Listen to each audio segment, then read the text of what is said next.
Et parce qu'en ce moment, par exemple, où nous parlons de ce sujet très, très important, hyper important, la conservation de notre biodiversité, de nos forêts, ben, il se passe actuellement dans le parc de Virunga une des réserves naturelles les plus importantes au monde, en forêt et en biodiversité, un activisme armé qui met à mal cet écosystème,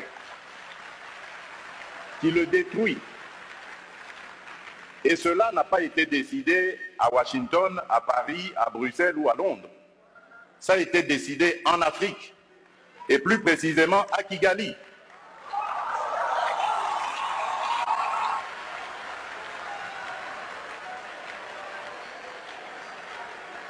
C'est l'œuvre d'un frère africain. C'est pour vous dire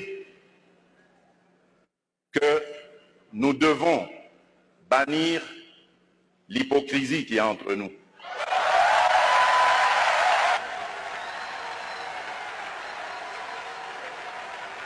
Nous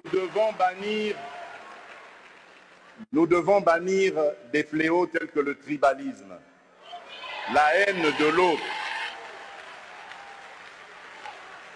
Et c'est là, je crois, que nous pourrions parler d'abattre nos barrières, d'effacer les tarifs douaniers, etc. Tout simplement parce que, malgré nos engagements, rappelez-vous, à l'Union africaine, l'horizon 2020 était l'objectif pour faire taire les armes en Afrique. C'est devenu une chimère.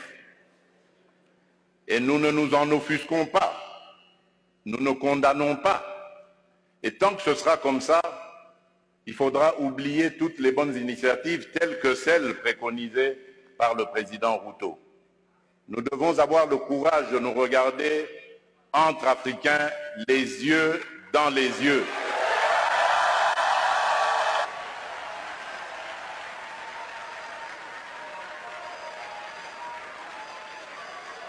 Et nous dire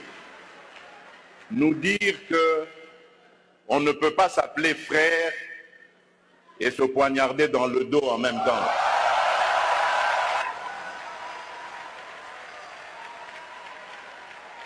Nous devons arrêter de rejeter nos responsabilités sur les étrangers non africains. La colonisation, ça fait une 60aine d'années qu'elle allait terminer en Afrique. Ceux qui nous avaient colonisés, divisés, aujourd'hui ils ont compris le sens de la paix.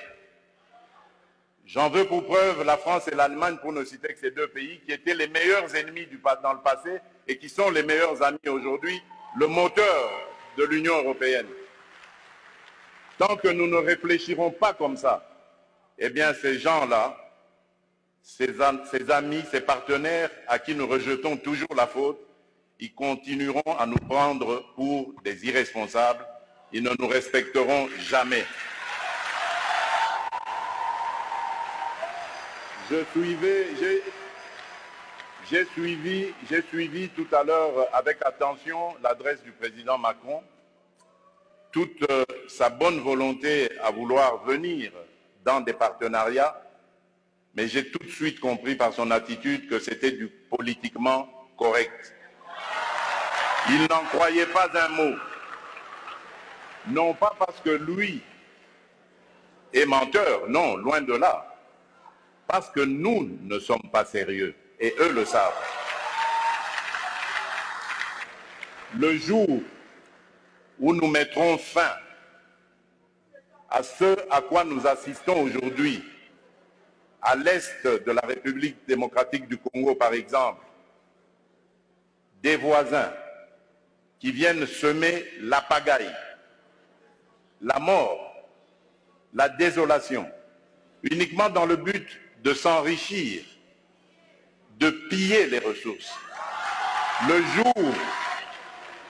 jour où nous mettrons fin à ce genre de comportement, alors oui, là nous aurons compris. Parce que je suis désolé, en tant que président de la République démocratique du Congo et face à ce genre de choses, je ne suis pas tenté de construire des ponts, mais plutôt des murs pour sécuriser ma population.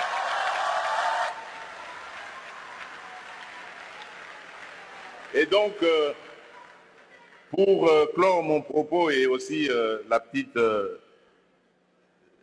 petit écart que j'avais fait de mon discours, je formule le vœu que les assises de Brazzaville lancent un nouveau départ pour la gestion durable de nos forêts, l'amélioration des conditions socio-économiques de nos populations et une meilleure protection de la planète. Je vous remercie.